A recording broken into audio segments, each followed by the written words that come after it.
Paramashivoham. Om Nithyananda Paramashivoham. Om Nithyananda Paramashivoham. Om Nithyananda Paramashivoham. Om Nithyananda Paramashivoham. Om Nithyananda Paramashivoham. Om Nithyananda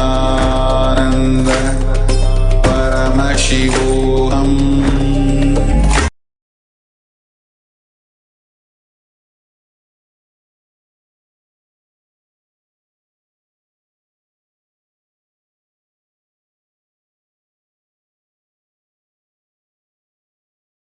Connecting with the divine with your eyes closed is meditation. Connecting with the divine with your eyes open is darshan. Come, let us all now move from meditation to darshan. Slowly, very slowly, please open your eyes.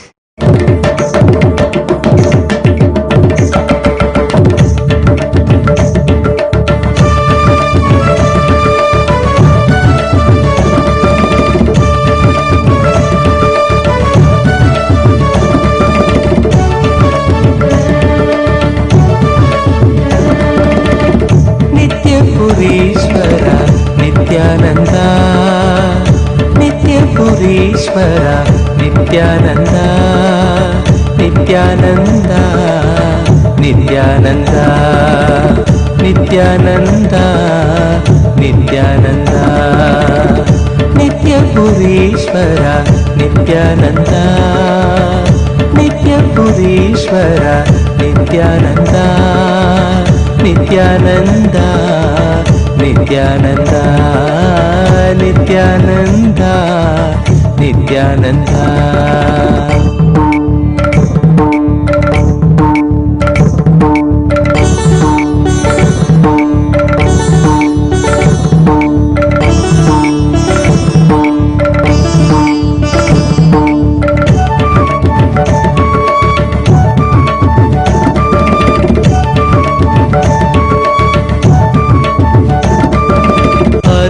Arunachaleswara आनंदमय रूप गंगजटाधर ओंकारं भव. अरुणाचलेश्वर आनंदमय रूप गंगजटाधर ओंकारं भव. परमनित्या दुस्तर भवसागर धरणं, परमनित्या दुस्तर भवसागर धरणं. नादस्वरूपा नित्यानंद नागभूषण, नादस्वरूपा नित्यानंद नागभूषण. करुणा सागर दीननाद नित्यानंद रूप परम कृपा. करुणा सागर दीननाद नित्यानंद रूप परम कृपा. नित्यपुरीश्वर नित्यानंद, नित्यपुरीश्वर नित्यानंद, नित्यानंद, नित्यानंद, नित्यानंद, नित्यानंद.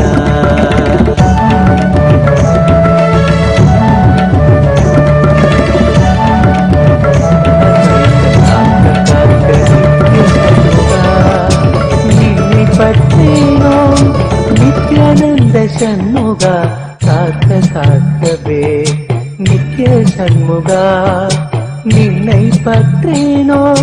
நித்யானந்த சண்முகா காக்க காக்கவே.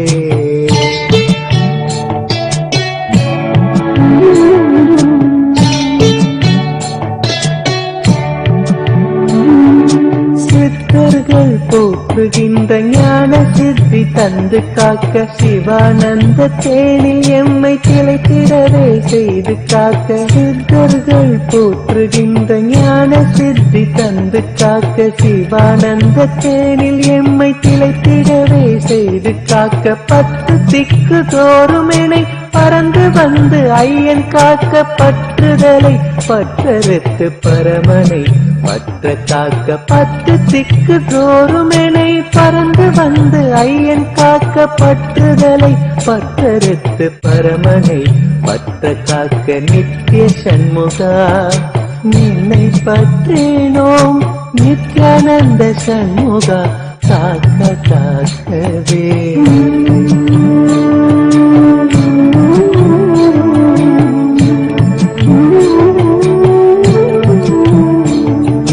பிறப்பினோடு இறப்பினையும் பெயர்ந்து நித்ய காத்திடுவாய் பிறவாமை என்கின்ற பெரும்பரம் நீ தந்திடுவாய் பிறப்பினோடு இறப்பினையும் பெயர்ந்து நித்ய காத்திடுவாய் பிறவாமை என்கின்ற பெருவரம் நீ தந்திடுவாய் சம்ஸ்காரங்கள் கடந்து ஆன்ம ஞானம் தந்து காக்க சரணடைந்தோம் நித்யானந்த சண்முகனே நித்தம் காக்க நித்திய சண்முகா நின்னை பற்றினோம் நித்யானந்த சண்முகா காக்க காக்கவே நித்திய சண்முகா நின்னை பற்றினோம் நித்யானந்த சண்முகா காக்க காக்கவே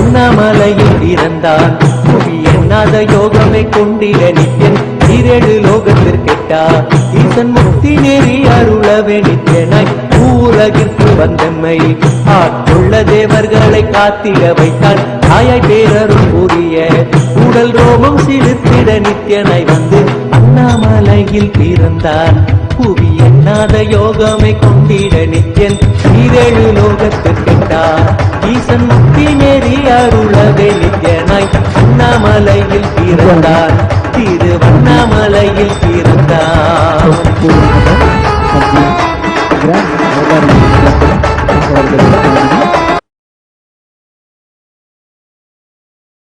और करपन्न स्वामी and Munishwara Swami in Adi KAILASA Nithyananda Paramashivam. Now let us receive the grace and blessing of Lord Karpana Swami and Munishwara Swami and our beloved Swamiji.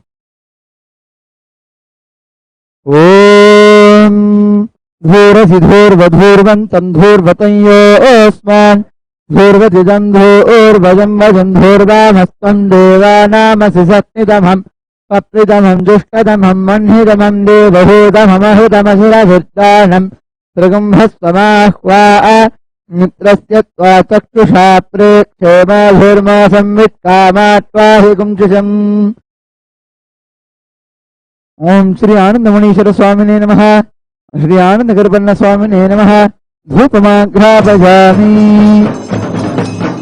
ओम उद्दीप्य स्वजात वेदोपज्ञन्नरुतं मम पशुजस्तमश्यमावहजीवनं सदिशो दिशा मानोहि गुंसेर्जातवेदो वामश्वम्बुरुहं जगत् अभिप्रवक्न आगहि सृजामः परिपातय ओम श्री आनंद करपन्न स्वामिने नमः ओम श्री आनंद मुनीश्वर स्वामिने नमः एकारति दीपं संदर्शयामि ओम अमृते अमृतोद्भवे अमृतवर्षिणी अमृतं श्रावय श्रावय स्वाहा ओम श्री आनंद करपन्न स्वामिने नमः श्री आनंद मुनीश्वर स्वामिने नमः नैवेद्यं निवेदयामि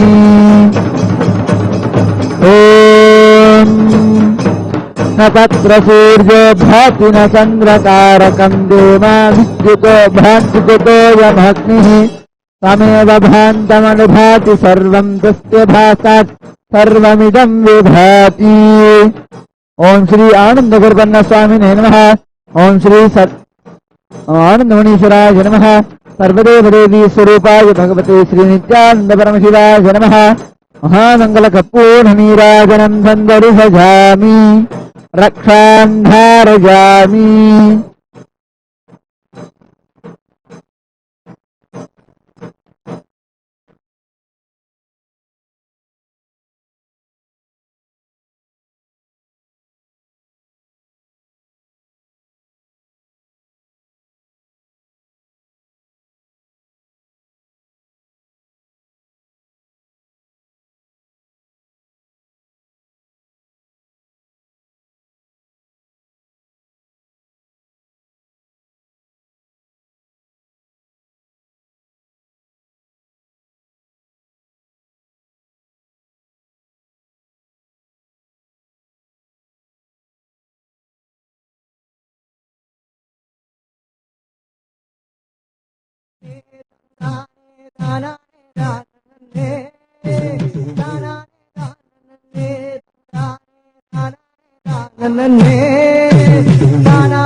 கோட்டையிலே குடியிருக்கும் ஐயா எங்கள் கோடின் ஊரையனாரே. கோட்டையிலே குடியிருக்கும் ஐயா எங்கள் கோடின் ஊரையனாரே. மண்ணுலகம் பார்த்தவரே ஐயா எங்கள் கோடின் ஊரையனாரே. மண்ணுலகம் பார்த்தவரே ஐயா எங்கள் கோடின் ஊரையனாரே. கர்ணருக்கு முன் பிறந்த ஐயா எங்கள் கர்ணமகாராஜனையா. கர்ணருக்கு முன் பிறந்த ஐயா எங்கள் கர்ணமகாராஜனையா. ஆலமரம் குடியிருக்கும் ஐயா எங்கள் ஆலமுனி வீரனப்பா. ஆலமரம் குடியிருக்கும் ஐயா எங்கள் ஆலமுனி வீரனையா. கருப்பு சிங்கம் ஐயா ஐயா நீயும் ஒலிக்கும் தங்கம் ஐயா. கருப்பு சிங்கம் ஐயா ஐயா நீயும் ஒலிக்கும் தங்கம் ஐயா. மண்ணுலக மாணிக்கமே ஐயா எங்கள் ராஜா தீராஜனையா. மண்ணுலக மாணிக்கமே ஐயா எங்கள் ராஜா தீராஜனையா.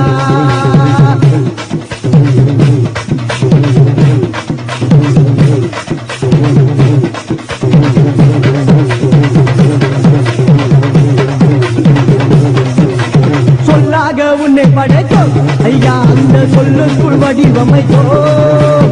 சொல்லாக உன்னை படைத்தோம் ஐயா அந்த சொல்லுக்குள் வடிவமைத்தோம். மலையாள தேசத்திலே ஐயா நீயும் மண்ணால பிறந்தவரே. மலையாள தேசத்திலே ஐயா நீயும் மண்ணால பிறந்தவரே. சிரித்தால் குழந்தை ஐயா ஐயா நீயும் என்னை காக்கும் நாயகரே. சிரித்தால் குழந்தை ஐயா ஐயா நீயும் என்னை காக்கும் நாயகரே. தடையாய் குலுங்கி வரும் ஐயா நீயும் தடமுனியே வீரவரே. தடையாய் குலுங்கி வரும் ஐயா நீயும் தடமுனியே வீரவரே.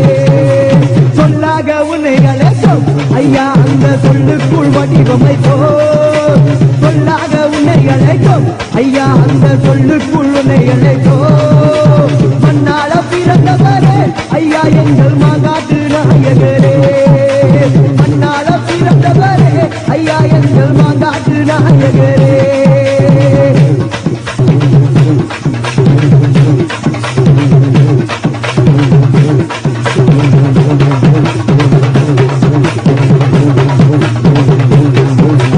சடையாய் குலுங்கி வரும் ஐயா எங்கள் கணமுனியே நாயகரே. சடையாய் குலுங்கி வரும் ஐயா எங்கள் கணமுனியே நாயகரே. சிவமுனி நாயகரே ஐயா எங்கள் நவமுனி ஈஸ்வரரே. சிவமுனி நாயகரே ஐயா எங்கள் நவமுனி ஈஸ்வரரே. கருப்பு சிங்கம் ஐயா ஐயா நீயும் சிரித்தால் தங்கம் ஐயா. கருப்பு சிங்கம் ஐயா ஐயா நீயும் சிரித்தால் தங்கம் ஐயா. கோட்டையிலே வாசலுக்கு ஐயா நாங்கள் காவலுக்கு வந்தோம் ஐயா. கோட்டையிலே வாசலுக்கு ஐயா நாங்கள் காவலுக்கு வந்தோம் ஐயா. வீராதி வீரவரே ஐயா நீயும் வீரனுக்கு பிறந்தவரே. வீராதி வீரவரே ஐயா நீயும் வீரனுக்கு பிறந்தவரே சூரிய வம்சம் ஐயா ஐயா நீயும் வீராதி வீரனையா சூரிய வம்சம் ஐயா ஐயா நீயும் வீராதி வீரனையா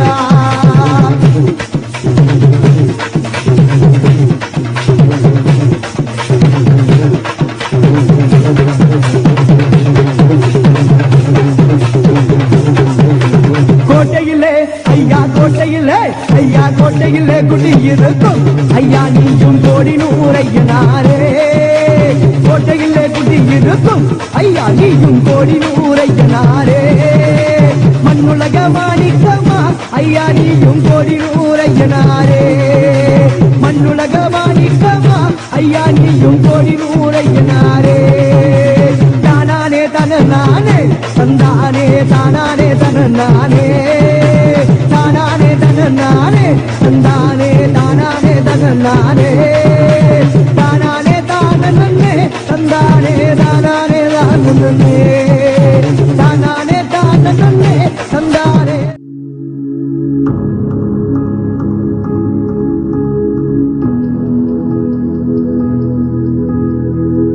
Kailasa is the enlightenment ecosystem. It may be mapped on a temple, monastery, adinam, a nation. It may be mapped on planet Earth, but Kailasa itself is an enlightenment ecosystem. Thousands and thousands radiate light. Millions and millions manifesting power, living together all over the world, happily, blissfully,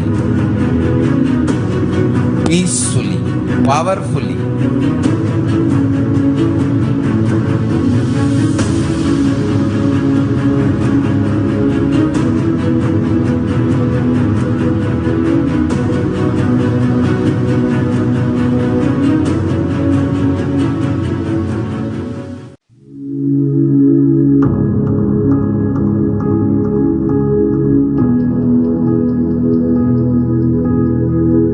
Kailasa is the enlightenment ecosystem. It may be mapped on a temple, monastery, adinam, a nation. It may be mapped on planet Earth, but Kailasa itself is an enlightenment ecosystem. Thousands and thousands radiate light. Millions and millions manifesting power, living together all over the world, happily, blissfully, peacefully, powerfully.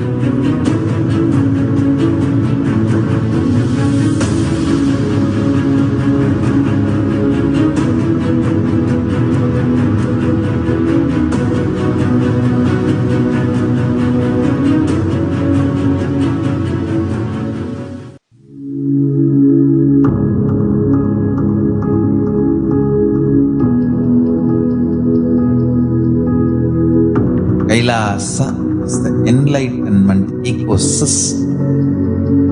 It may be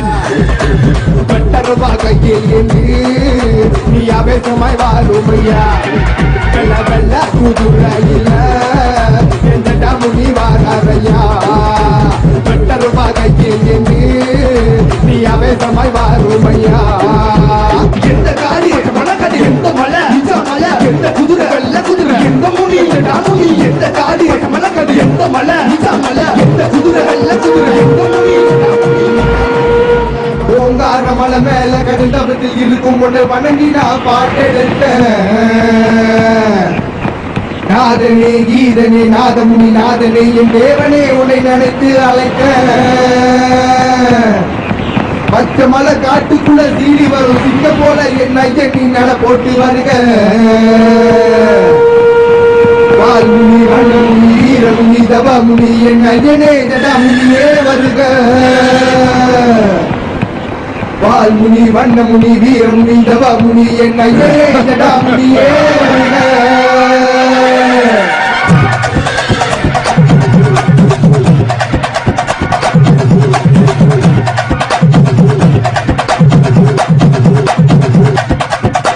வெள்ள கூட்டுறையில ஜடா முனி வாராரையா better கையில் என்று நீ அவேசமாய் வாருமையா வெள்ள வெள்ள கூட்டுறையில ஜடா முனி வாராரையா better கையில் என்று நீ அவேசமாய் வாருமையா முறக்கு மீசகார கோட்டி முட்டை கண்ணழகா இருக்கும் பார்வையோடு தீமைகளை எழுதவாயா கேவல் வெளிகளெல்லாம் உன்னை கண்டு ஓடுகையா எல்லை காவலரே நீ இங்கே வாருமையா வாயா வாயா ஜடாமுனியா ஏ வீர சூர வீர பத்ர ஜடாமுனியா வாயா வாயா ஜடாமுனியா ஏ வீர சூர வீர பத்ர ஜடாமுனியா சிங்கமையா நீ சிரித்தால் சொன்னதையா மண்ணுலக நாயகரே மன்னாதி மன்னனையா ஏ கருப்பு சிங்கமையா நீ சிரித்தால் குழந்தையா மண்ணுலக நாயகரே மன்னாதி மன்னனையா முழுமையிலே ஒன்றை மறந்து ஆட்டுமையா நம் பாட்டு மோச கேட்டு என் முன்னே தோன்றினையா வெள்ள குதிரையில்லா சில சிலருக்கு வாருமையா முன்னில பெரிய முனி எந்த கோட்ட முனியா முன்னிலே அழகழக வாருமையா ஜட முன்னிலே தல குழங்க ஆடுமையா தவ தவ முன்னிலே தலதலக வாருமையா ஜட முன்னிலே தல குழங்க ஆடுமையா வெள்ள குதிரையில ஜட முனி வாராரையா பெட்டர் கையில் என்று நீ அவேசமாய் வாருமையா வெள்ள வெள்ள குதிரையில ஜட முனி வாராரையா பெட்டர் கையில் என்று நீ அவேசமாய் வாருமையா எந்த காடி மலக்கடி எந்த மலை நிஜ மலை எந்த குதிரை வெள்ள குதிரை எந்த முனி ஜடா முனி எந்த காடி மலக்கடி எந்த மலை நிஜ மலை எந்த குதிரை வெள்ள குதிரை எந்த முனி ஜடா முனி மல குடல மனோ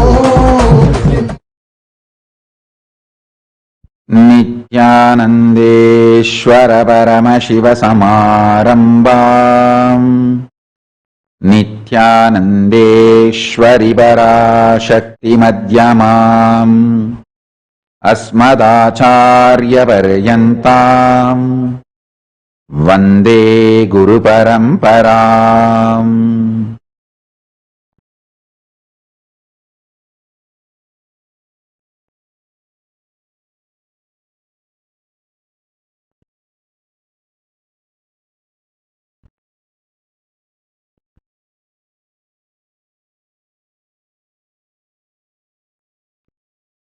I welcome you all with my love and respect.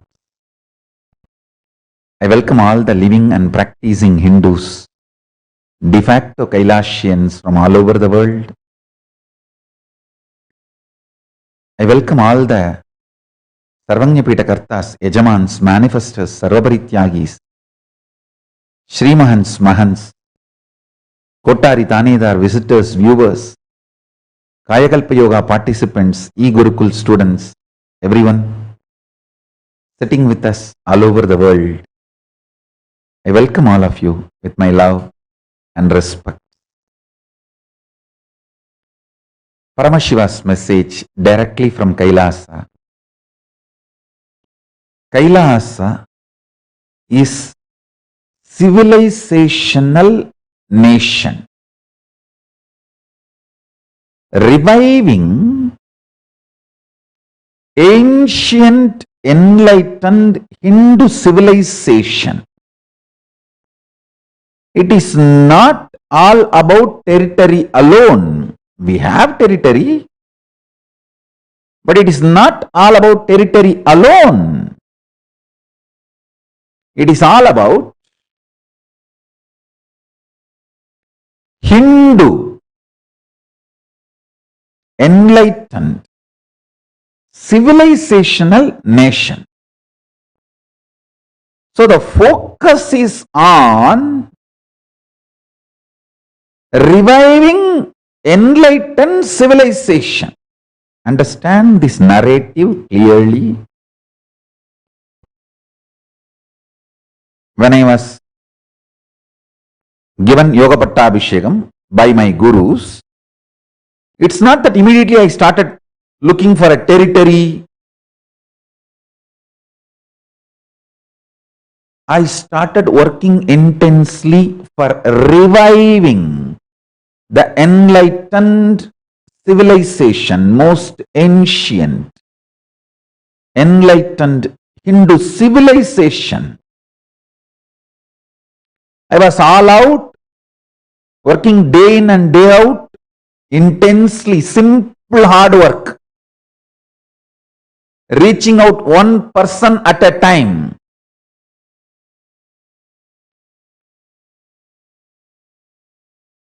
Sharpening myself.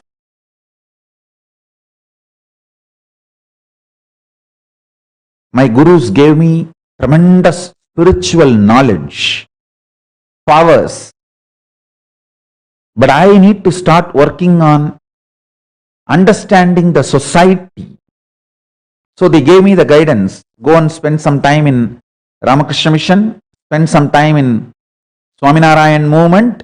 They gave some certain guidance. Study all these organizations and then start the work you need to do. So, side by side, I was doing, educating myself and reaching out to people to revive the ancient, enlightened Hindu civilization. So, please understand, our focus is all about reviving the enlightened Hindu civilization. And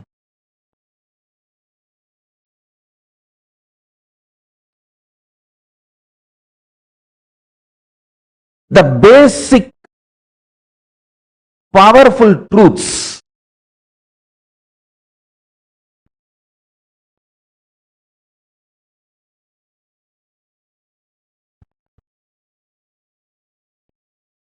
powerful cognitions and powers, both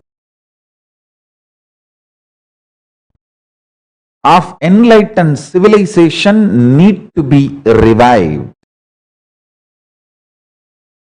Please understand.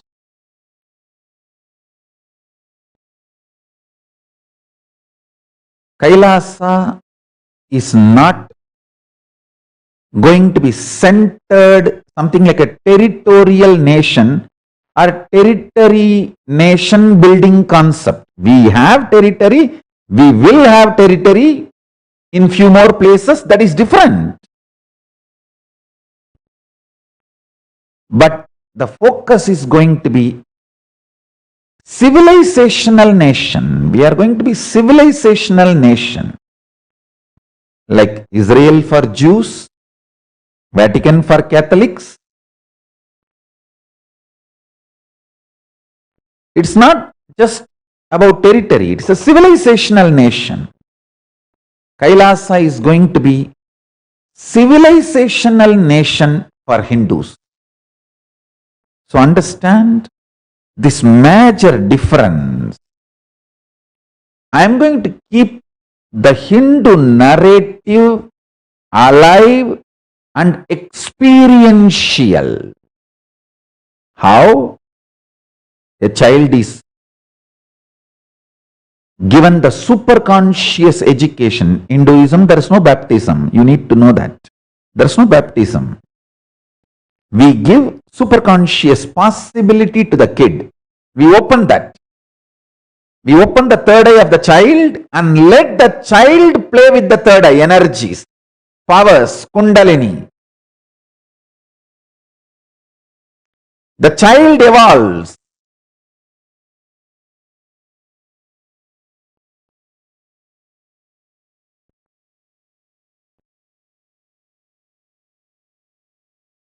Understand?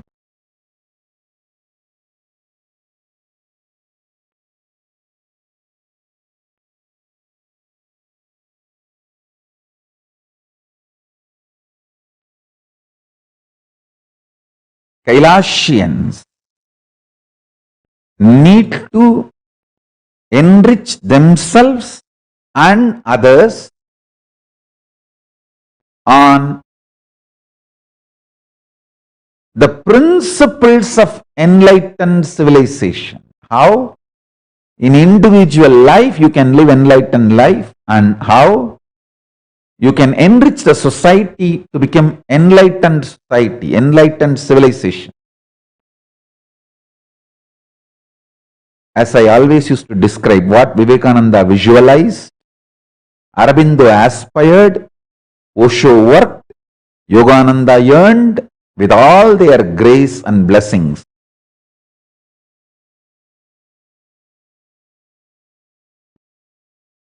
What Maharshi mandated with all their blessings, Vivekananda, Aurobindo, Yogananda, Osho, Maharshi Mahesh Yogi, all of them groomed this vision, supported this vision, enriched this vision, built on this vision. Fortunately, with all their blessings, Paramashiva's grace, it manifested through this being. What Aurobindo describes, what Maharshi mandated, everything if you see, a Hindu nation is not just restricted to territory. I tell you, if it is restricted to territory, it doesn't have a future. You need to know why you need a nation. Kailasa is the answer for why you need a Hindu nation. We are a civilizational nation. How? A modern day humanity can be benefited by the universal principles of Hindu civilization. Enlightened Hindu civilization is the real open society. Understand? Open society means where all human beings live, flourish, support each other based on the truth and reality of life, not centered on any dogma, theory, ideology, philosophy which is closed, dead. Understand? Hinduism is the only civilization which allows the upgrading. See, Hinduism is fundamentally about it's a greater science of life. I should say greatest science of life. And the whole flow of the Hindu thought current, Hindu ecosystem is Atato Brahma Jignasat. Let us inquire into the Brahman. There is no mandate. Please be very clear. The only mandate is seeking, eternal seeking, going towards the truth. You are given many revelations, the ultimate truths, as to make it as part of your experience and evolve yourself individually and the whole humanity. Please understand, there is a vast difference between what West understands as religions and what Hinduism is. The whole narration is different. The foundation is different.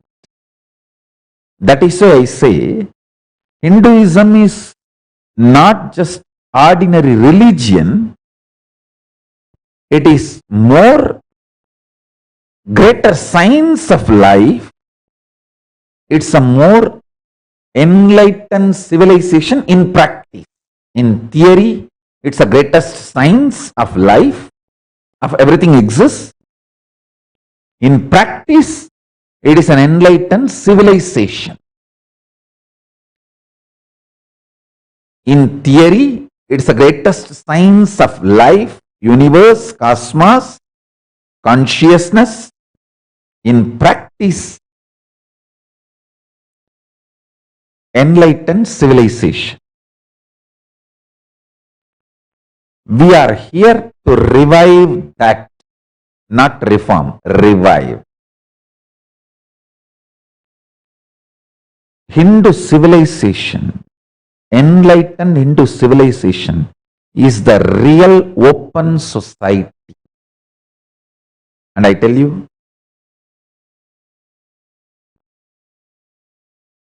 fortunately, the internet has brought the best atmosphere for the world to enjoy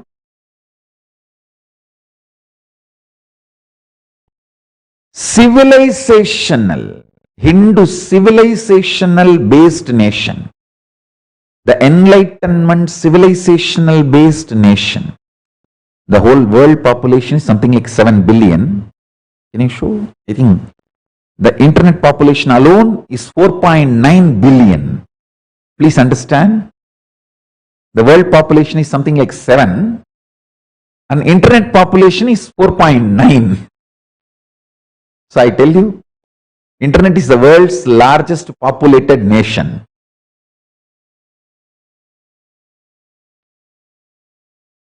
It is time the civilizational nation, Kailasa, is built on internet, the digital platform. On digital platform, we build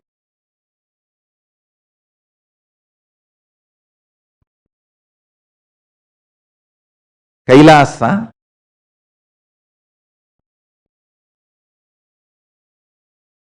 I have a data, I can show you. 7.8 billion is the world population and 4.9 billion is the internet population. That is why I insist on building digital nation, Kailasa, because our focus is, the first priority is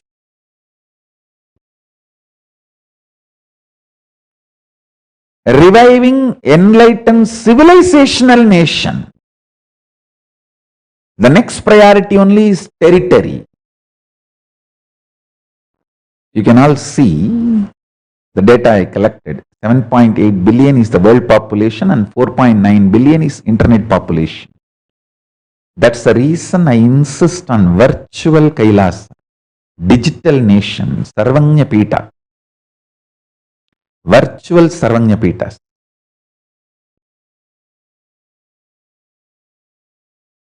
So let me give you the presentation. I brought it for all of you today from step by step. Listen carefully. I will upload these slides in the Facebook also. Just upload it and flash it. Let it be uploaded and flashed. I'll upload it. Now,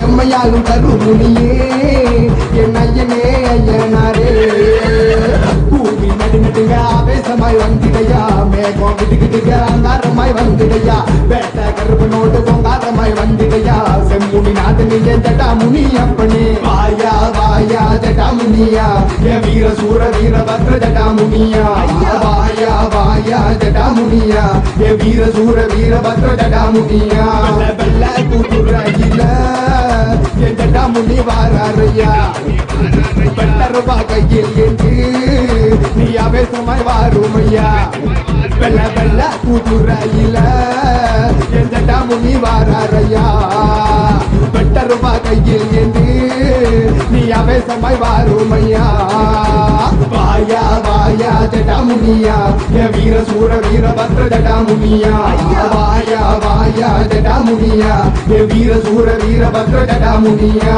வாயா வாயா ஜடாமுனியா என் வீர சூர வீரபத்ர ஜடாமுனியா வாயா வாயா ஜடாமுனியா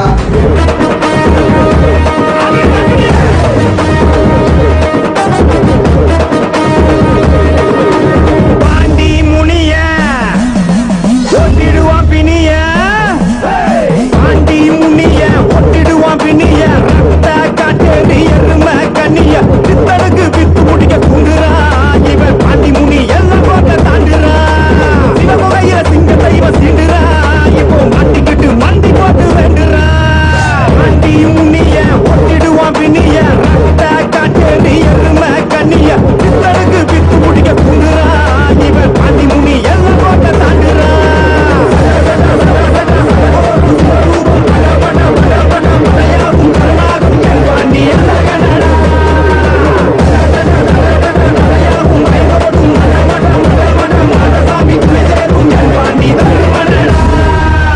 பாண்டி முனிய ஒட்டிடுவான் பிணிய ரத்த காட்டு எருமை கண்ணிய சித்தனுக்கு with முடிக்க குங்குறா இவன் பாண்டி முனி எல்லாம் போட்ட தாண்டுறா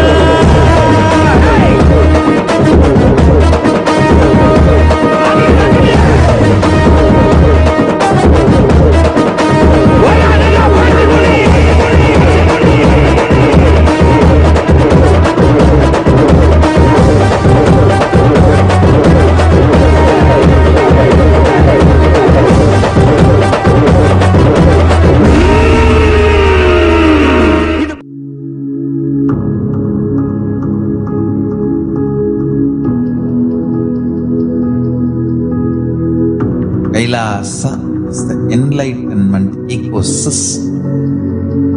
It may be mapped on a temple, monastery, adinam, a nation.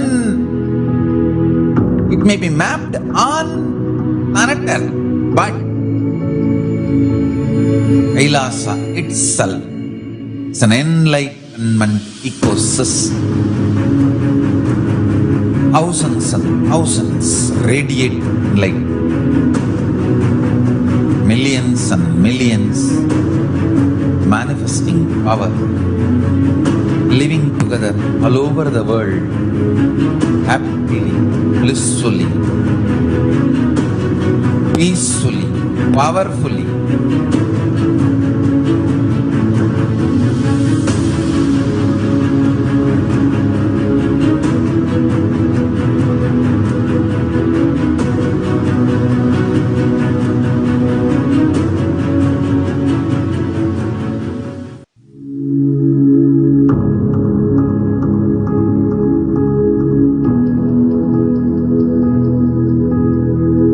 Kailasa is the enlightenment ecosystem. It may be mapped on a temple, monastery, adinam, a nation. It may be mapped on planet Earth, but Kailasa itself is an enlightenment ecosystem. Thousands and thousands radiate light. Millions and millions manifesting power, living together all over the world, happily, blissfully, peacefully, powerfully.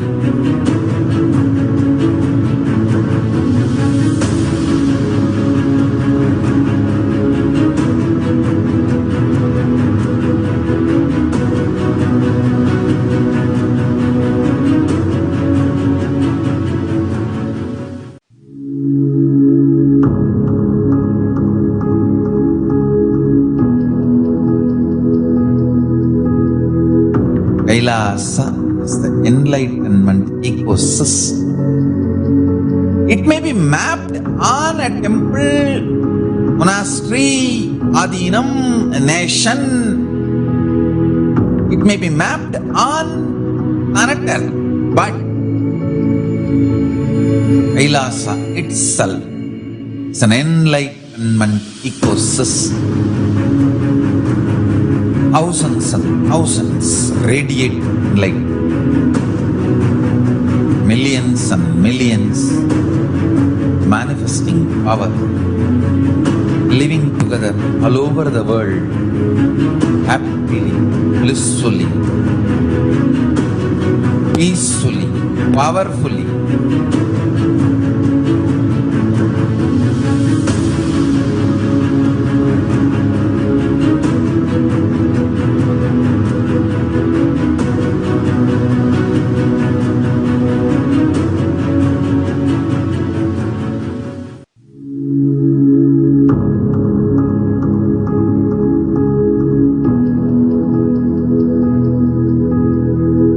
Kailasa is the enlightenment ecosystem. It may be mapped on a temple, monastery, adinam, a nation. It may be mapped on planet Earth, but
I'll project the slides one by one and give you a clear understanding.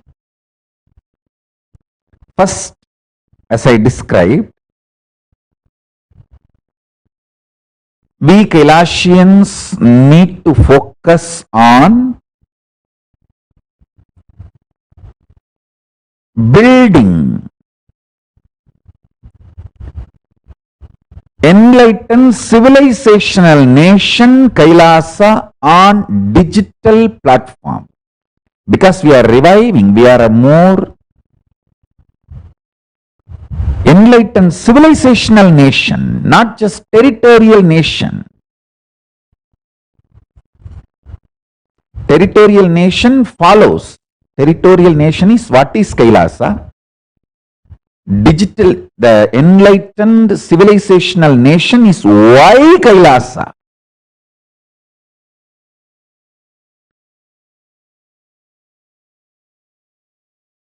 Let's all focus as on now to build the civilizational nation Kailasa. Enlightened Hindu civilizational nation Kailasa.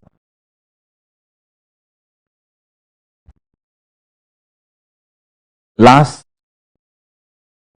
few days I am continuously having meeting with multiple sanghas. I had the Kailasa Chinese World Sangha meeting. More than 200 people applied to come and be the resident of Kailasa from the Ohio Sangha 29, Ohio, New York. From Chinese World 200. As on now 229 people applied for green card, means permanent residency. Thousands have applied for visa. to come and go. 229 is permanent residency, the green card application, and of course, still it's growing and expanding. But I want all of you to first focus on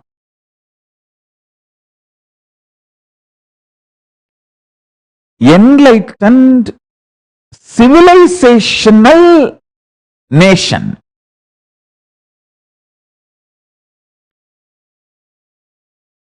Let us tell the world why we need Kailasa first. Experientially, not just verbally, philosophically, theoretically. Let us offer what Kailasa should offer to the world. Let's make people enjoy. Let people get benefited by Kailasa. We can start doing that by building digital nation. So the world's greatest Hindu nations e-governance, e-Sarvagnapitam is what I am presenting it to all of you now. The e-Sarvagnapitams are like people who reside in various parts of the world, spreading, reviving the ancient civilizational nation Kailasa in their region. E-embassies will be working for Mahakailasa, means the territorial nation Kailasa directly, but located in various countries, various nations. So this is the difference between E-Sarvagnapitam and E-embassy. E-Sarvagnapitam will be located in your own nations, wherever it starts. It is started. For example, we may have a temple in Canada, in USA, in Malaysia, in Singapore. All that will be ESJPs, means it will revive Hindu civilizational, enlightened civilizational nation in your localities, within the legal frame of the country you are based, you are grounded, you are rooted. Within the constitution of those countries, that is E-Sarvagnyapita. E-embassy will be working directly for Mahakailasa, the territorial Hindu nation Kailasa. It will act as an embassy for those countries where the embassy is, with those governments, building diplomatic relationships, working with those nation decision makers, people, everyone. So the E-Sarvagnapitam and E-embassy, these two are completely different, created for different purposes and different responsibilities. Next. Kailasa is a macrocosmic, ancient, enlightened Hindu civilizational nation.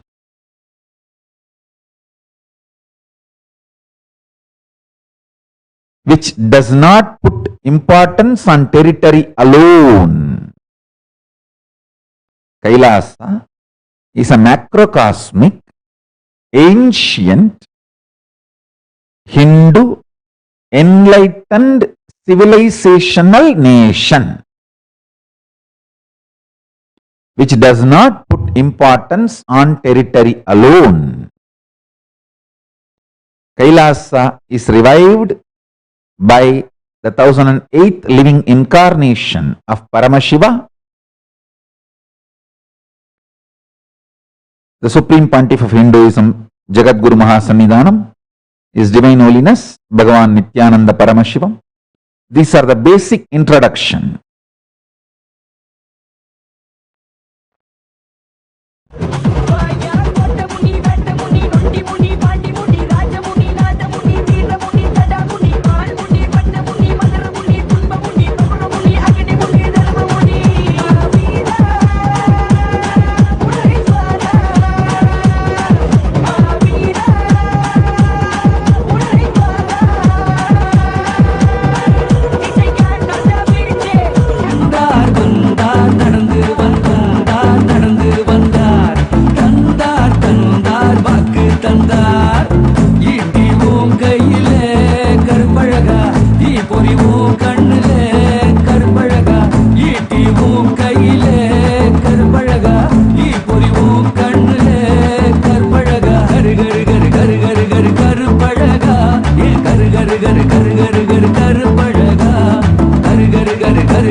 singing like an never want to stop and think about you. Like my father, come on boys, let's sing together. கருப்பல்ல கெல்ல மயங்கி போட்ட கருவல்ல பொண்ண வெந்து போட்ட கருத்துல பொண்ண வச்சு போட்ட சங்கிலி கருவ வளைஞ்ச மீச பார்த்த பின்னே எந்த பயலும் அழகே இல்ல அகண்ட தேகம் கண்ட பின்னே எதிர்த்து நிற்க ஆளே இல்ல வாங்கடா ஐயனை போற்றி பாடுங்கடா வந்து குறைய சொன்னா தீருமடா ஆளு மட்டும்தான் கருப்பனையா மனசு முழுக்க வெள்ளையா ஆளு மட்டும்தான் கருப்பனையா மனசு முழுக்க வெள்ளையா Think like it, never wanna stop and think about you. Think like it, never wanna stop and think about you. ஏத்தியாலை காத்தவனோ நம்மை வருஷம் எல்லாம் பார்த்தவனோ Amigos of who wanna join, don't stop கருப்ப ஹித்த ரோத்து வித்த no any big stop big black shit thinking of fighting a hit like in a oh yeah sweet that punching like in the warrior making the sound when the boom yeah killing the dim in the hell yeah chasing us up in the show yeah listen up கருப்பனே சுடல கருப்பே வீர கருப்பே வெட்ட கருப்பே மண்ட கருப்பே படல கருப்பே முடி கருப்பே வண்ண கருப்பே பெரிய கருப்பே சங்கிலி கருப்பே கருப்பு தேக தேவரே பிச்சருவா வீரரே வந்தார் நடந்து வந்தார் தந்தார் வாக்கு தந்தார் பார்த்ததுமே பலருதே கட்டழகு வீரரே வந்தார் நடந்து வந்தார் தந்தார் வாக்கு தந்தார் ஈட்டிவோம் கையில கருப்பழகா ஈ பொறிவோம் கண்ணுல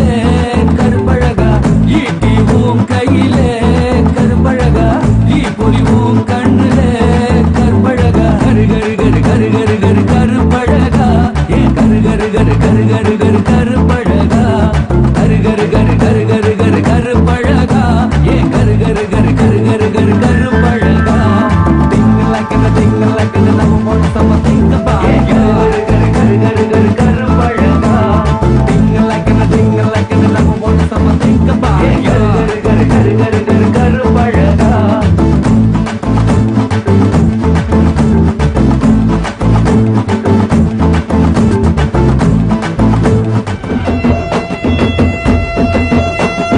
கருப்பு வருது பாருங்கடா நாதிர வருது பாருங்கடா கருப்பு வருது பாருங்கடா முன்ன திமிரி வருது பாருங்கடா கருப்பு வருது பாருங்கடா நாதிர வருதுடா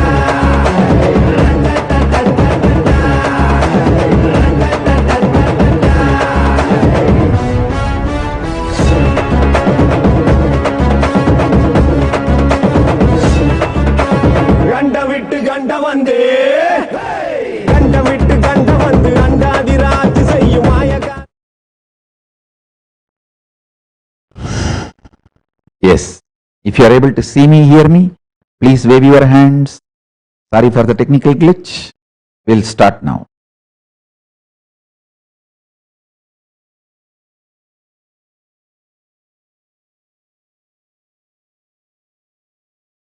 If you are in a nation where factually Hindus are a minority, or you are in a nation where factually Hindus may not be minority but actually Hindus are minority, like Nepal and India, in both cases you are a minority Hindu. This is a call for you. You need to wake up to the reality you are minority. Here I am giving again the slide of Hindu population.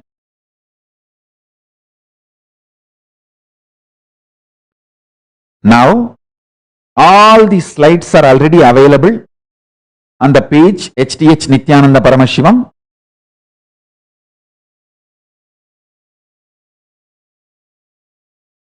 As a album and pinned. So please, you can open the page and follow through along with the session.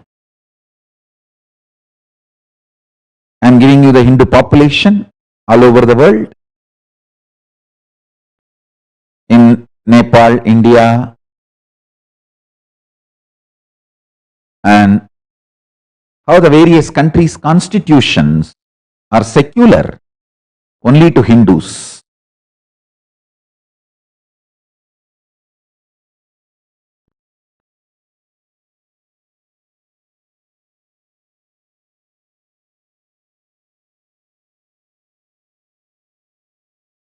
I am also describing the lawfare on Hindu gurus, Hindu temples, the whole Hindu identity, how we are getting boxed in by media, administration, legislature, and judiciary, how the Hindus, all the Hindu identity, whether it's a place of worship or lifestyle or Hindu gurus, how we are getting boxed in by all four: media, administration, legislature, and judiciary. In every country, not just in India, in every country.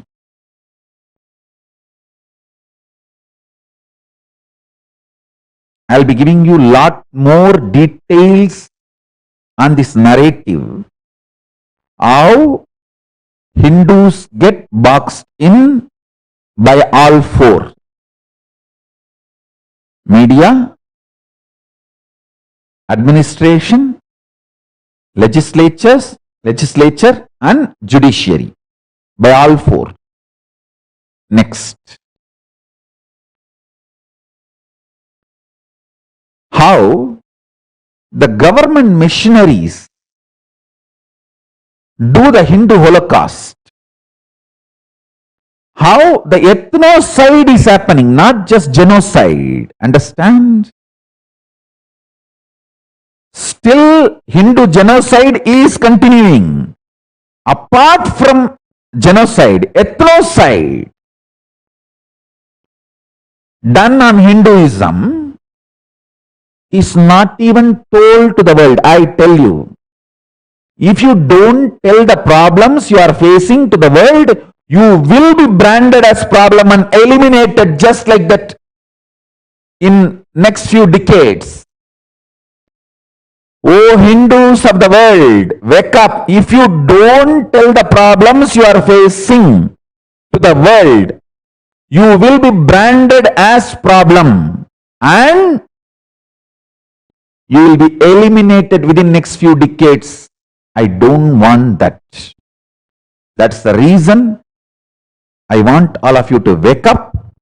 Let us tell the problems we are facing to the world. No one is going to do it for us. No one is going to do it for us. We have to do it on our own. If we want our children, grandchildren to enjoy the benefits of Hindu civilization, enlightened Hindu civilization, we need to tell the world how the genocide and ethnocide is happening on Hinduism. It was so powerful. It is so powerful now. Even the Hindus are convinced they are worthy of getting eliminated in the name of Reformation. Reformation is the mask used for ethnocide of Hinduism. Even the modern day educated Hindus are convinced that they need to be reformed and ethnocide of the Hinduism is okay. That is the worst thing done to Hindus. The apologetic Hindus are the byproduct of the intense poisoning and ethnocide. See, attack on the Supreme Pontiff of KAILASA, and Kailasa is not just a persecution, it's an ethnocide and civilizational conflict. It is persecution, ethnocide and civilizational conflict. All three.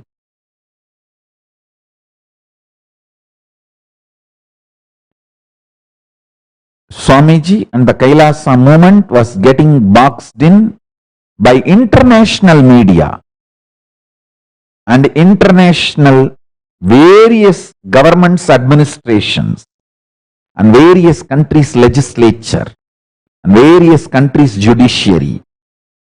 Even though the civil society, civilians stood by me, absolutely supporting me, the common man knows I am his voice.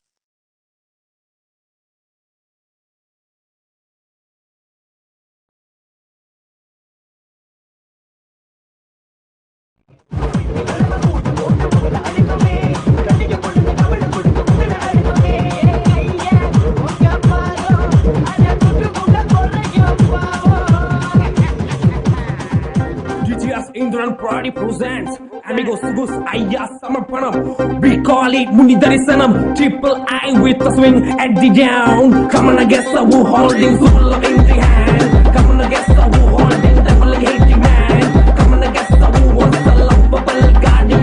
Mudiya, Mudiya, Pata Muni, Muni, Muni, Beta Muni, Kata Muni, Bala, Bata, Ega Pata Muni. On the place of my daddy, wanna metal, they have a body. Swing, come on, swing a ball, lose the Tata Pata.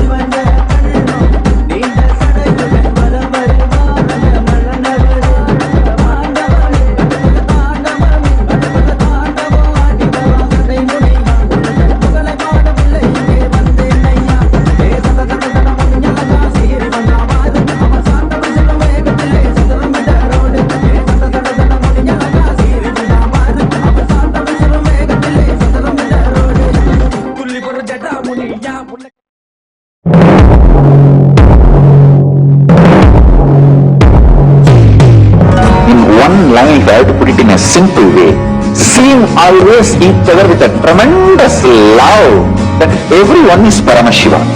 There starts Kailasa. Whether you hug each other, love each other, or ferociously train each other, the core cognition should be seeing each other as Paramashiva. That is where the seed of Kailasa starts.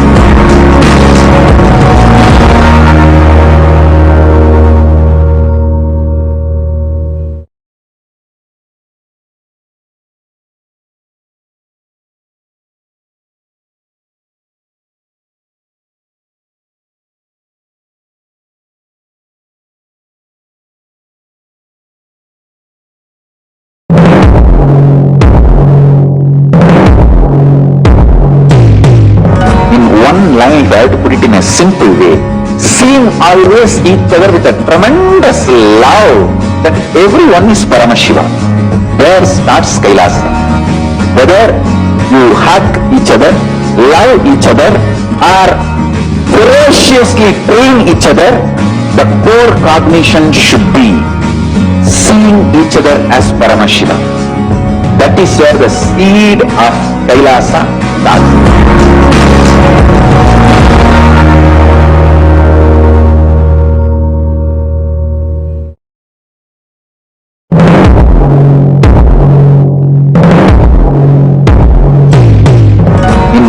Line, if I have to put it in a simple way, seeing always each other with a tremendous love that everyone is Paramashiva. There starts Kailasa. Whether you hug each other, love each other, or ferociously train each other, the core cognition should be seeing each other as Paramashiva. That is where the seed of Kailasa starts.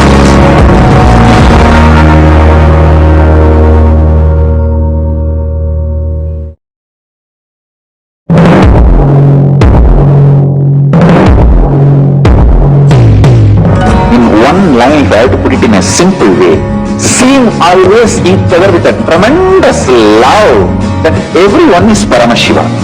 There starts Kailasa. Whether you hug each other, love each other, or ferociously train each other, the core cognition should be seeing each other as Paramashiva. That is where the seed of Kailasa starts.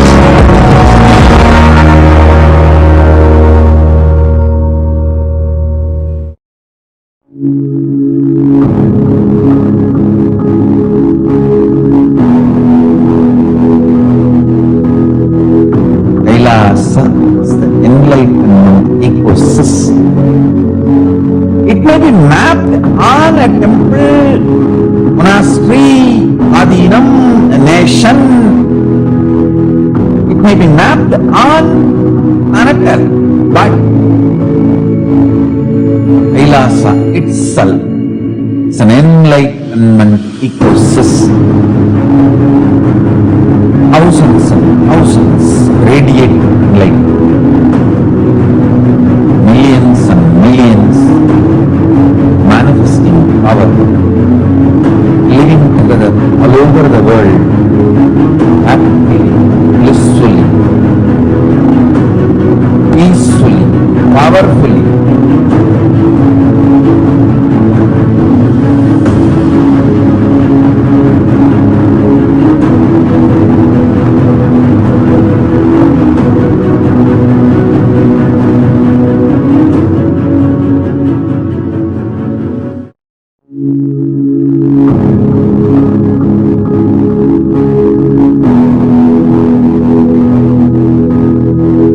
Kailasa is the enlightenment ecosystem. It may be mapped. Yes, listen.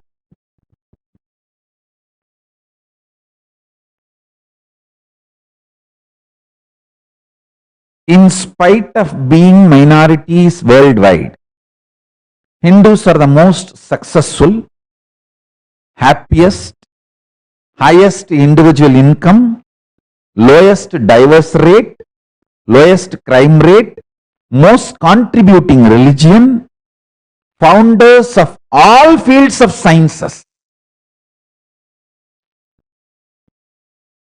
This is the 2000 years of economic history in one chart. You can study it. Hindus were producing 40% of the world GDP.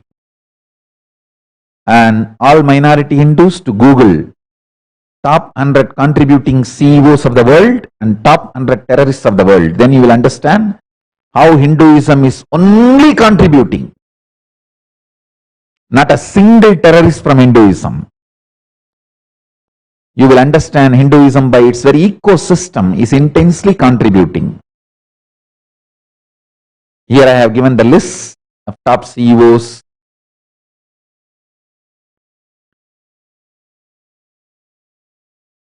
The Hindus in America, most migrated. And the details, lowest divorce rate, highly educated.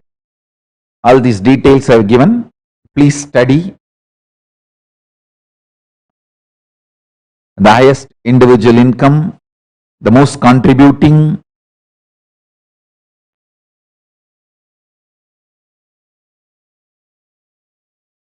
Now, I wanted all of you to know, Hinduism is neither capitalism, nor communism, or socialism. It is dharmikism. It is centered on responsibility. I should say responsibilism. The Hinduism is dharmikism.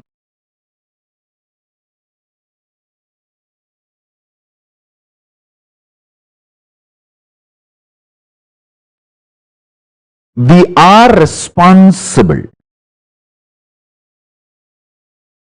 We are responsible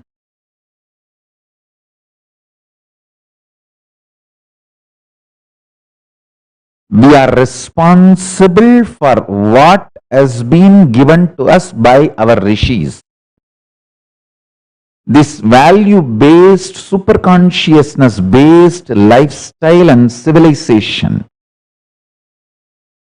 to pass this ecosystem, this great science of enlightenment to the next generation. And I also wanted to add one more point. Hinduism is neither capitalism, nor communism, or socialism. It is dharmikism, centered on dharma, responsibilism. Responsibilism.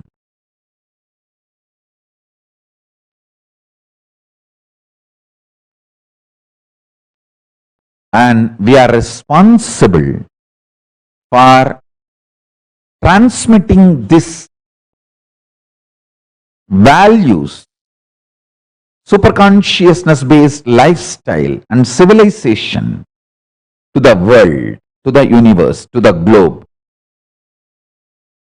Anything we get from our ancestors as heritage, we don't have right to destroy it. We are bound to keep it alive and pass it to the next generation. So we Hindus need to wake up and realize that temples alone are not enough to pass on the great science, the great enlightenment ecosystem called Hinduism. Building temples is in our very breath. It is in our genes. We are a temple-based civilization. Temple building is great, but that's not enough.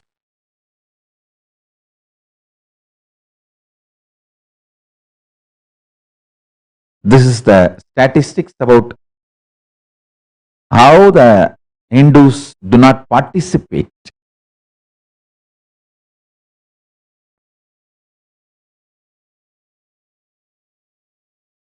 And here I am giving you some of the details about why Kailasa.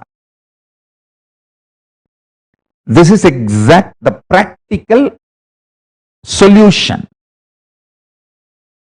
The Sarvanya Pita, the enlightenment ecosystem. Understand, Sarvanya Pita is the way, ESJP is the way we are going to be taking this enlightened civilizational nation Kailasa to the world.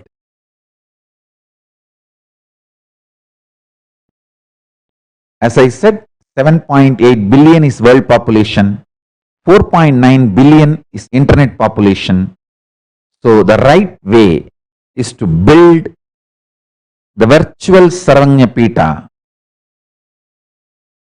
is the best way to take the enlightened civilizational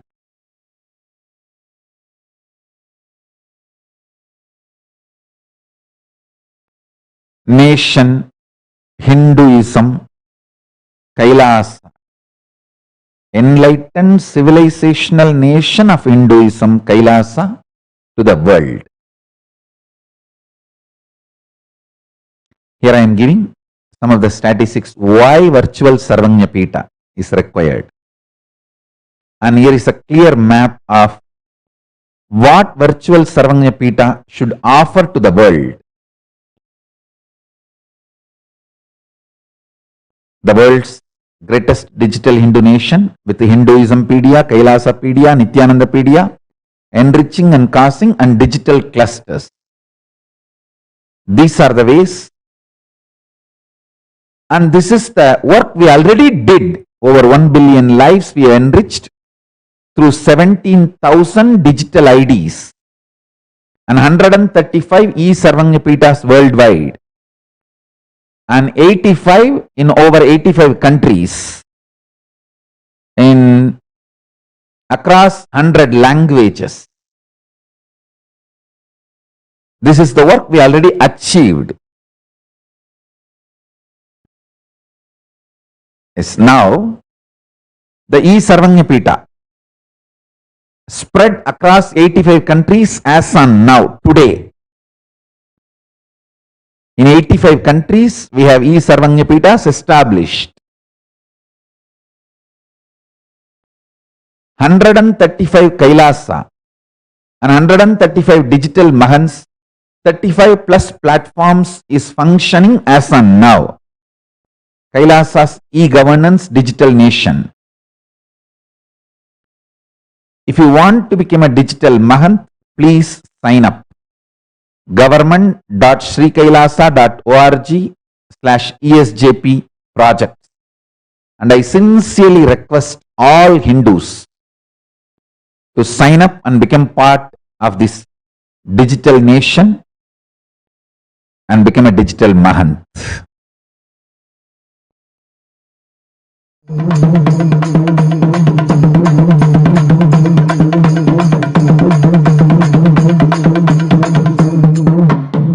அத்தங்கர ஓரமாய் கோயில் கொண்ட ஐயனே மருத்துவ சித்தனே பாம்பாட்டி அப்பனே அத்தங்கர ஓரமாய் கோயில் கொண்ட ஐயனே மருத்துவ சித்தனே பாம்பாட்டி அப்பனே உடுக்கை ஒலி கேட்டு ஓடி வந்ததேனையா ஏழை சான்றோர்க்கு வாக்கு சொல்ல தானையா உடுக்கை ஒலி கேட்டு ஓடி வந்ததேனையா ஏழை சான்றோர்க்கு வாக்கு சொல்ல தானையா நிசக்கார முனியா ஐயா ரோசக்கார முனியா நீ சுல தோட்டு காட்சி தரும் எங்க குல முனியா நிசக்கார முனியா ஐயா ரோசக்கார முனியா நீ சுல தோட்டு காட்சி தரும் எங்க குல முனியா கோட்டக்கார முனியா நீ வருகிற நேரம் எங்க ஊருக்குள்ள வதவதத்த பயிரெல்லாம் விளையும் கோட்டக்கார முனியா நீ வருகிற நேரம் எங்க ஊருக்குள்ள வதவதத்த பயிரெல்லாம் விளையும் கண்ணு ரெண்டு உருட்டியே வருகிற முனியனே பாலெடுத்து வீசி வரும் பஞ்சபூதநாதனே கண்ணு ரெண்டு உருட்டியே வருகிற முனியனே பாலெடுத்து வீசி வரும் பஞ்சபூதநாதனே வறுமையா மயஜல முனியனையா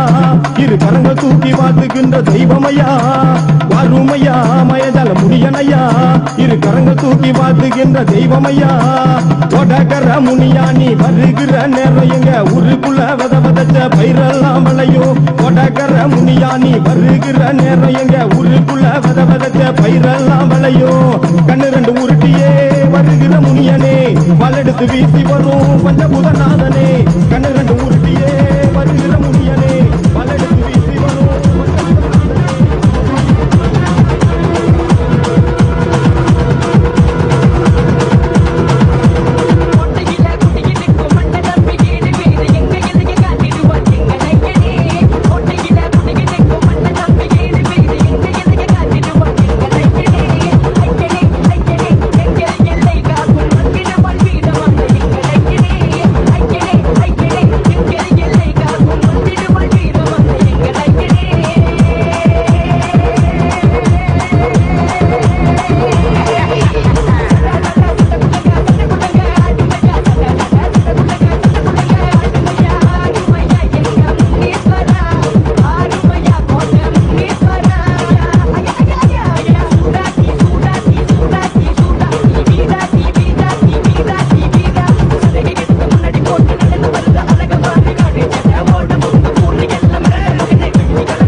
That there's cool.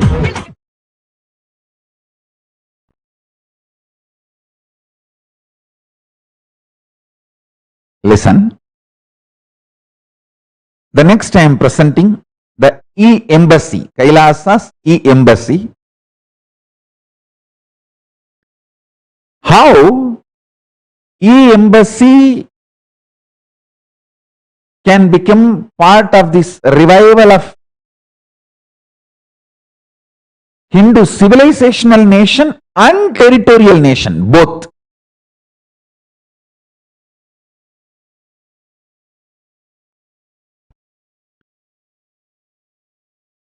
Understand? Living intensely, workaholic lifestyle is basically Hindu lifestyle. Laziness is not part of Hinduism. Active workaholic lifestyle is part of our very culture. That is why these huge stone temples. Contributing culture.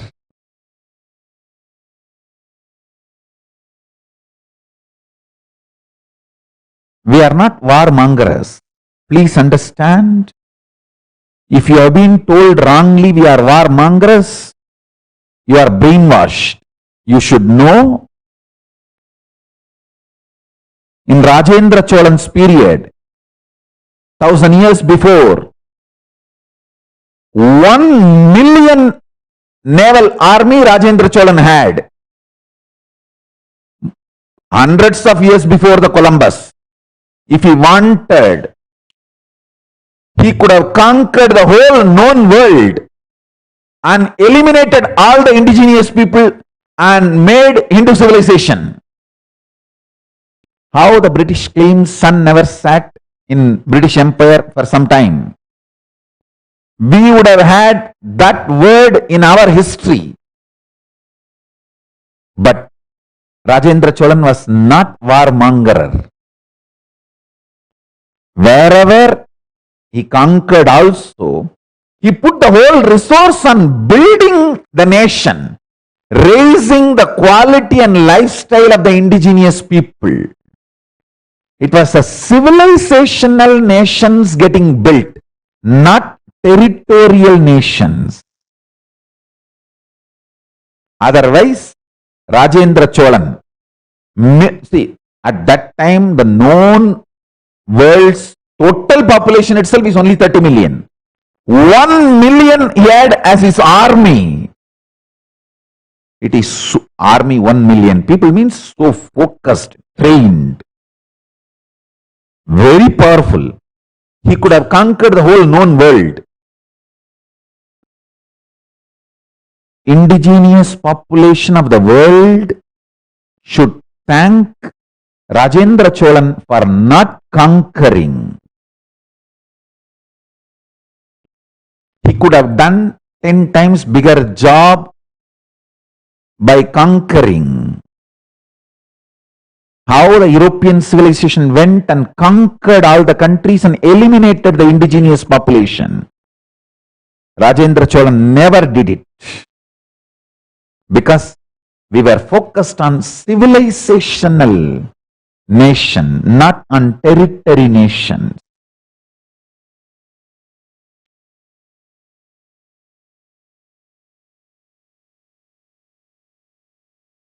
Living the workaholic lifestyle, contributing lifestyle, is the lifestyle of Hindus.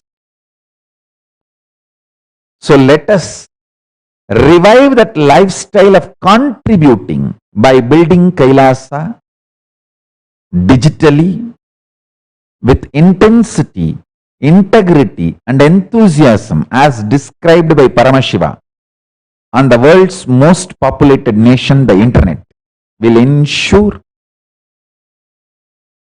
your visa and green card to Mahakailasa. Understand?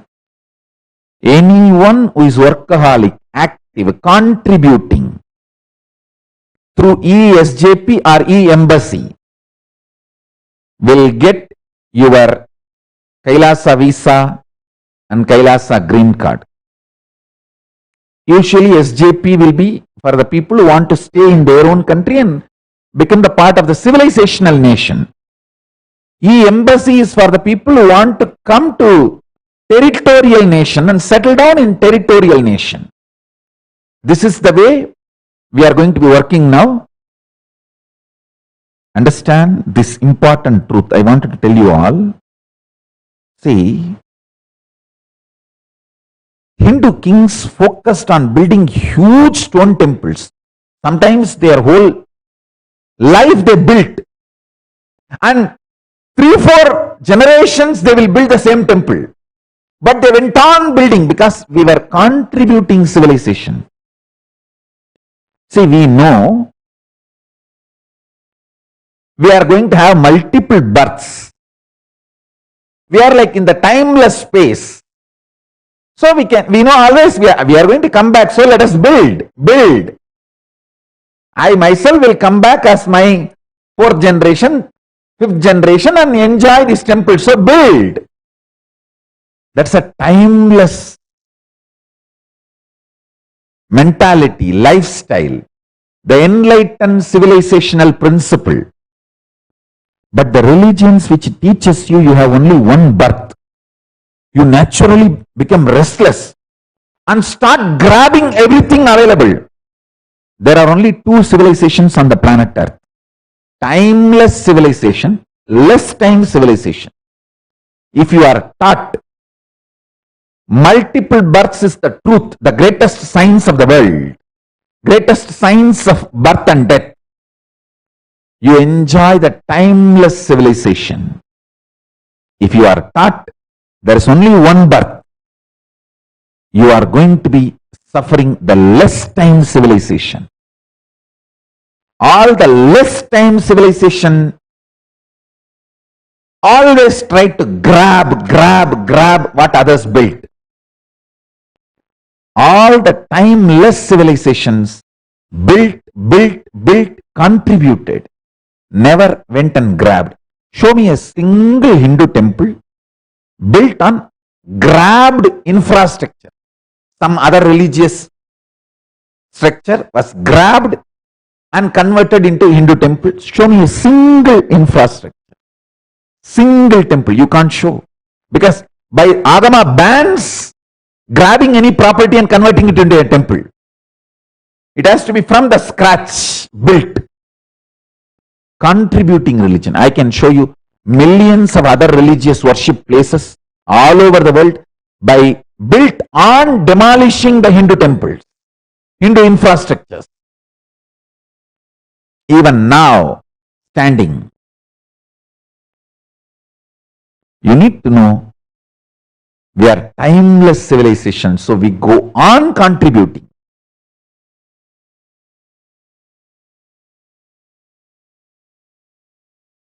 We are not less time civilization to go on grabbing others, what others have created. Every indigenous community in the world today should thank Rajendra Cholan for not invading, even though he had the largest army hundreds of years before Columbus and the knowledge about the ocean. Everything. Because he went to many countries and built a Hindu civilization. With that knowledge, he could have just traveled and conquered the whole known world, which he did not do, because we are contributing type, not warmongers.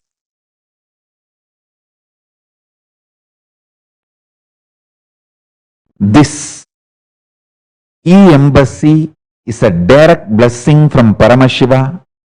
The kind of the punya you will receive for the personal contribution in reviving and preserving these great ancient sciences of enlightenment to people will be extraordinary. It's a one-stop spiritual repository for the whole humanity, all the enlightenment sciences. So here are the flagship projects: Nithyanandapedia, Kailasapedia, Autobiography of the Avatar, Truth, Kailasa's NHU, different languages: Tamil Nithyanandapedia, Telugu Nithyanandapedia, Chinese Nithyanandapedia, and all the projects here available. Flagship project, the archives, the autobiography project. My tapas is not an inspiration for you to do tapas. It is initiation. I have not done it for myself. I have done it for you. When you just listen to my tapas, it is not inspiration, it is an initiation. It is equivalent to you doing tapas.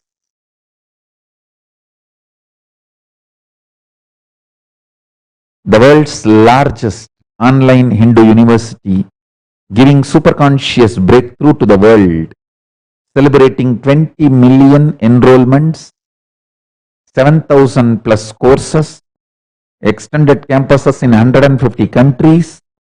The Nithyananda Hindu University is the lineage of the millennia of old Vedic education system. As per known records, that was first started in Kailasa by Paramashiva himself as transformational science and then established in various sacred places such as Naimisharanya, Varanasi, Kanchi, Mathura, in all the mokshapuris in the world.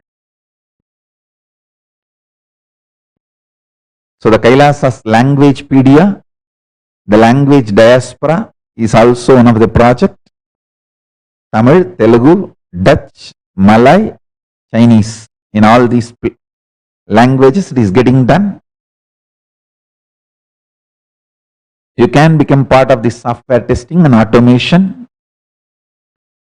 And the e-embassies of Kailasa, as on now, total number of Kailasians 140, total number of Kailasian hours 1,120 per day. The e-embassies are functioning all over the world, started functioning. The e-embassies 24/7 happening in 150 countries as on now. And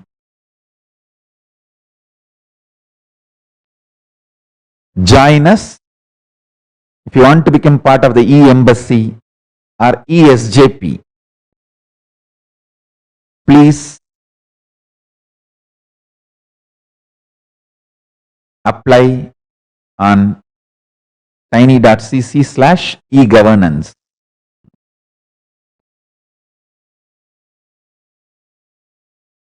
I'm giving you a few minutes for applying.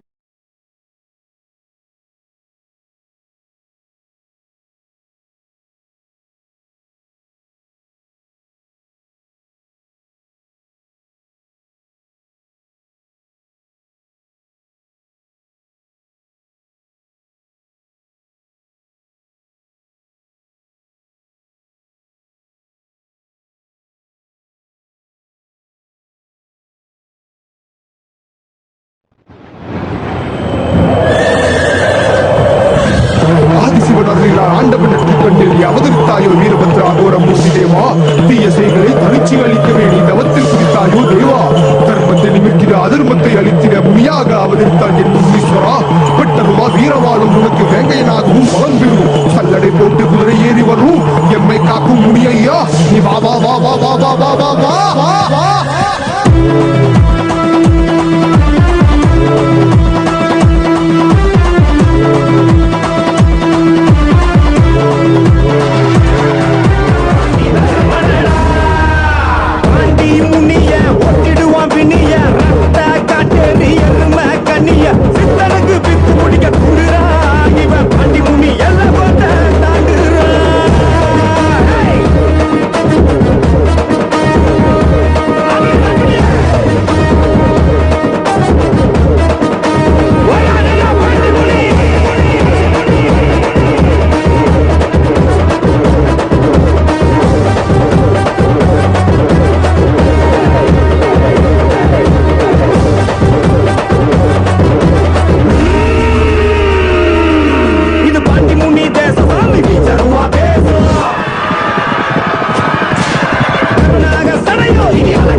Yes, listen.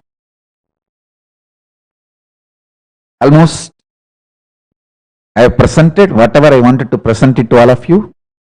I just have only few updates to give you. The Annalaya project, the food bank of Kailasa, Annalaya, is serving all over the world. See, giving food is a lifestyle of Hindus. Before every meal, we ensure everyone around us had their food. It is just such a lifestyle of us. The world's greatest Hindu nations, charitable and humanitarian services, food bank project, Annalaya. It's not just Annadan, Annalaya project. So here I am giving you some of the updates of the Annalaya project.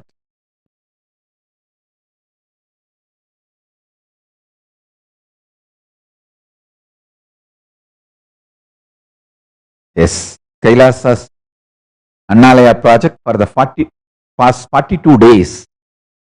Whatever has been done, I am presenting it to all of you here.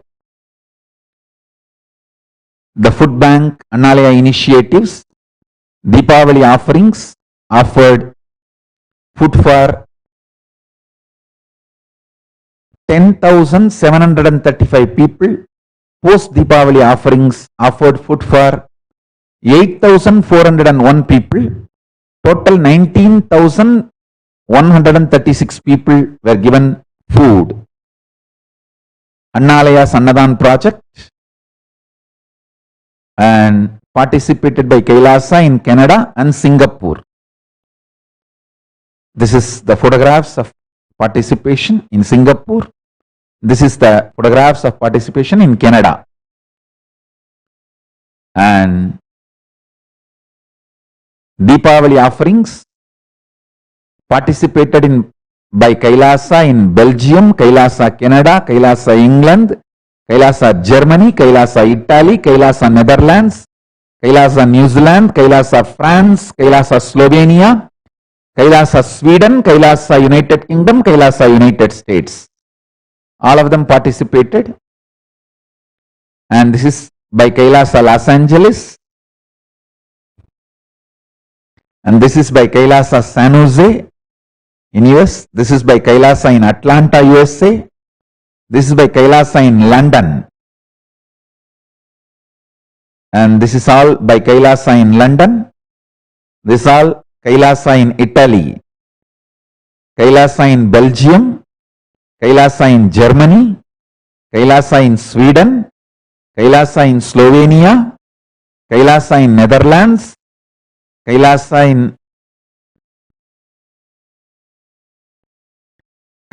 in Netherlands, and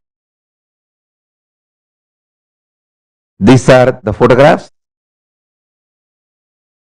of various Kailasas participating in Annalaya projects. So, with this,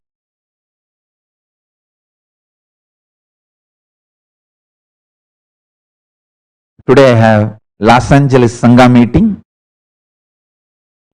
So all the Los Angeles Sangha, welcome to join the Sangha meeting, Kailasa in Los Angeles. So with this, I bless you all. Let's all radiate with integrity, authenticity, responsibility, enriching, causing, living Shuddhatvaita Saivam, the state, space, powers, being, superconsciousness, and Kailasa of Paramashiva, Paramashivoham, Om Nithyananda Paramashivoham, the eternal bliss, Nithyananda. Thank you. Be blissful.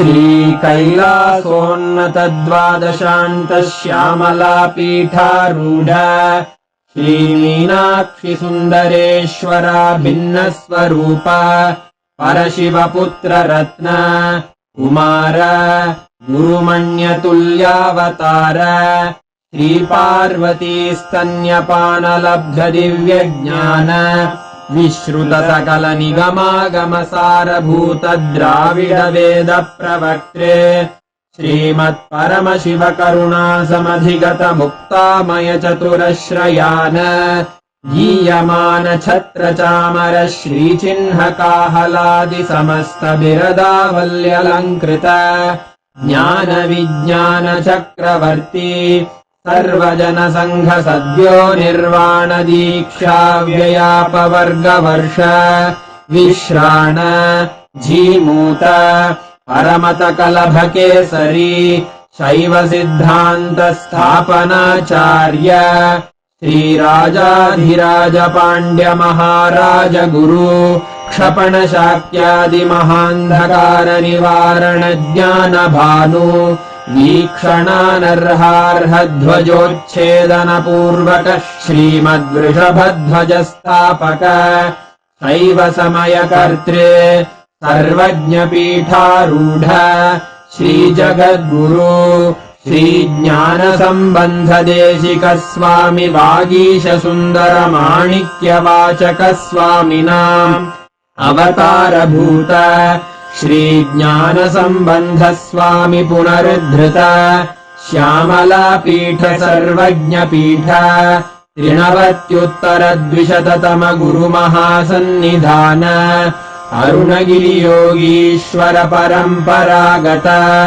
Arunachal सर्वज्ञ पीठ गुरु महासन्निधान कैलास परंपरागत कांची कैलास सर्वज्ञ पीठ 33 गुरु महासन्निधान नित्योत्सव नित्य मंगल नित्य कल्याण नित्य रजित कैलास परंपरागत आदि कैलास नित्यानंद पीठ महासंस्थान महासिंहासन पीठ कर्तः साक्षात् श्री परमशिव समुद्भूत कैलास परंपरागत वैवस्वत मनु इक्ष्वाकु हरिश्चंद्र भगीरथ श्रीरामचंद्र शूरसेन इत्यादि अनवच्छिन्न सार्वभौम चक्रवर्ति परंपरागत 64 योगिनी मंडित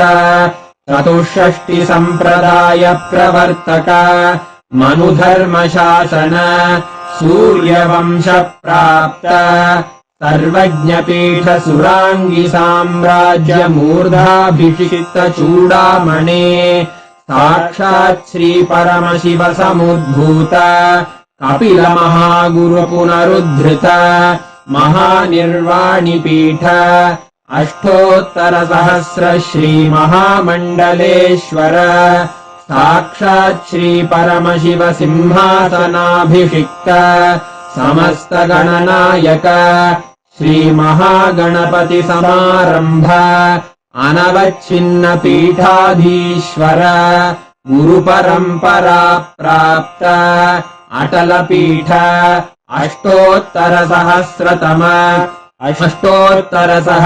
Shri Atal पीठाधि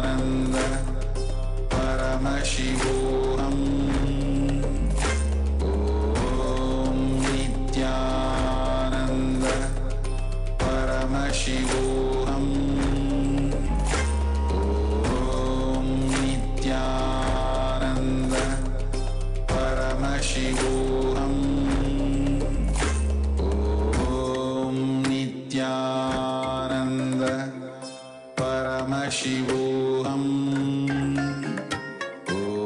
Om Nithyananda Paramashivoham.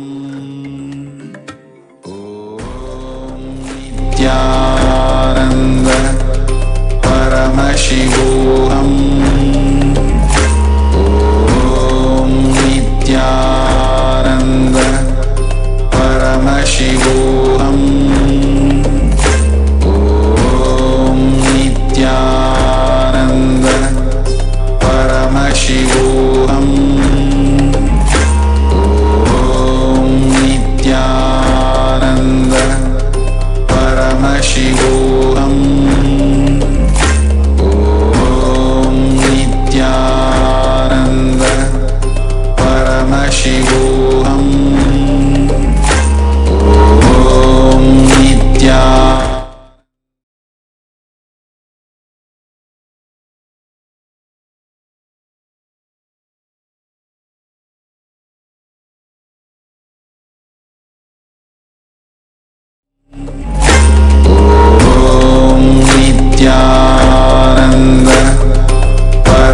Paramashivoham. Om Nitya.